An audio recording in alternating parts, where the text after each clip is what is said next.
Party అనేది ఒక రాజకీయ పార్టీ.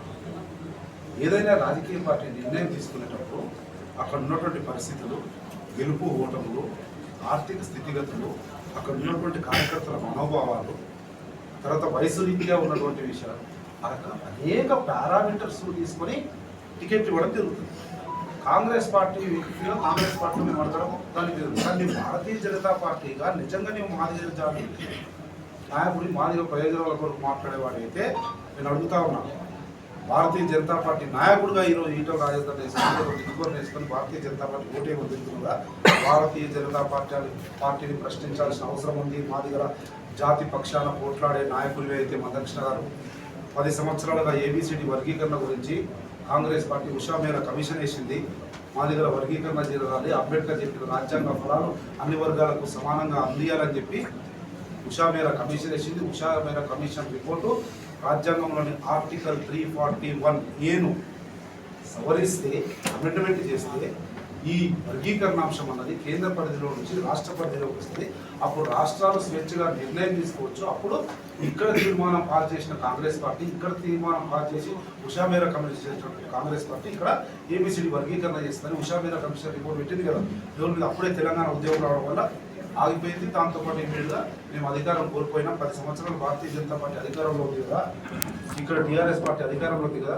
నిజంగా మాదిగ జాతి పక్షాలను నిలబడే మదకృష్ణ మాదిగని అయితే ఎలాగో పొందబెట్టబడింది టీఆర్ఎస్ పార్టీ. కానీ నీవు ఈరోజు మద్దతు పలుకున్న భారతీయ జనతా పార్టీ 10 సంవత్సరాలు ఎందుకు నిర్లక్ష్యం చేసింది మన జాతిని అన్నా అడుగు. నువ్వు ఈరోజు అంటగాగుతా ఉన్నావు, నరేంద్ర మోడీతోటి కౌగిలించలకు పోయినావు కదా, కిషన్ రెడ్డితో ఉంటున్నావు కదా. 10 సంవత్సరాలు మన జాతిని ఎందుకు నిర్లక్ష్యం చేసింది? సోషల్ జస్టిస్ మినిస్ట్రీ, సామాజిక న్యాయం కేంద్ర మంత్రి దగ్గర టేబుల్ మీద ఉషా మేరా కమిషన్ రిపోర్ట్ ఉంది కదా. 10 సంవత్సరాలు ఎందుకు చేయలే? 10 రోజులలో చేయగలిగే అవకాశం ఉన్నప్పటికీ 10 సంవత్సరాలు మాదిగలను మభ్యపెట్టి మాయమాటని చెప్పి మోసం చేసింది కదా. నువ్వు అడిగితే నీ భారతీయ జనతా పార్టీ సభ్యుడిగా మాట్లాడుతూ ఉన్నావు. నీ కిషన్ రెడ్డిని అడుగు, నీ బండి సంజయ్ని అడుగు, నీ డీకే అరుణని అడుగు, నీ నరేంద్ర మోడీని అడుగు, అమిత్ షాని అడుగు. నీ జాతి ప్రయోజనాల గురించి మాట్లాడగలవు. బీజేపీ నాయకుడు Congress party, yes I'm the Congress party at least. నాకు వేదిక ఉంది, ఎక్కడ ఎప్పుడు ఎక్కడ ఏం మాట్లాడడం బరాబర్ మాట్లాడడం. అనేక కారణాలు ఉంటాయి, అంతకంటే మంచిది ఇస్తాడు నాకు ముఖ్యమంత్రి. నాకు ఆ నమ్మకం ఉంది.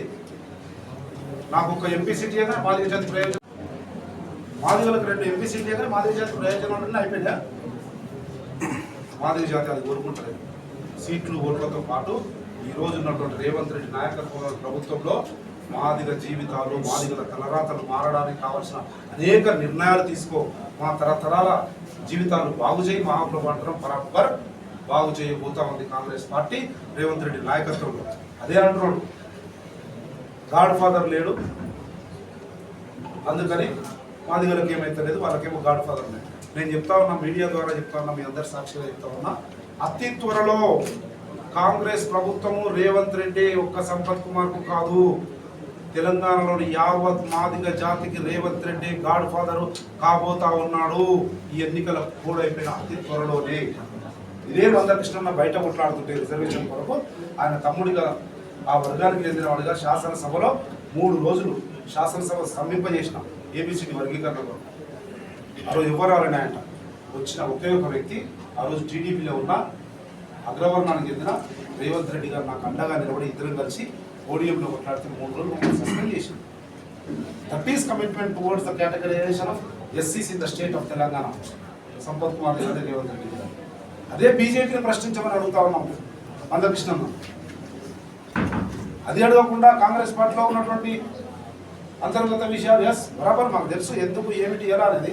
అనురాగ్ గారి ఏజ్, వారి అనుభవము, 2 సార్లు పార్లమెంటుకు పనిచేసి అట్లా చేయాలనుకుంటున్నాడు. సంపత్ కుమార్ యువకుడున్నాడు, రాష్ట్రంలో సంపత్ కుమార్ అవసరం ఉంది. సంపత్ కుమార్ ఇంకోటి ఇచ్చి మాదిగలను కానీ ఈ రాష్ట్ర యువకులను కానీ కాంగ్రెస్ పార్టీ తరఫున రిఫ్లెక్ట్ చేయాలనుకుంటున్నచ్చు. ఈ రకంగా అనేక కారణాలు ఉంటాయి. జాతి ప్రయోజనాల కొరకు ఏమాత్రం మాట్లాడాలనుకున్నా మొట్టమొదటి నేను ప్రశ్నించాల్సింది నరేంద్ర మోడీని. ఎందుకు 10 సంవత్సరాలు మా జాతి ప్రయోజనాలను టేబుల్ మీద పెట్టి మమ్మల్ని మా జీవితాలను తాకట్టు పెట్టి మాట్లాడాల్సిన అవసరం. అనుబంధంగానే